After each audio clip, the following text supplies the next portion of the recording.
Hi everyone, I am Sam Shah.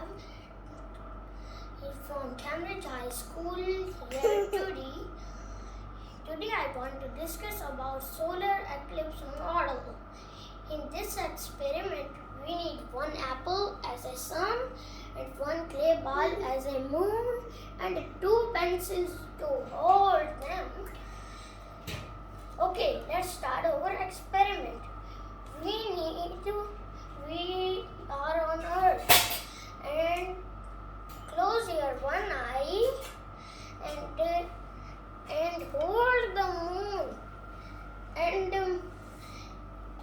move it towards the open eye.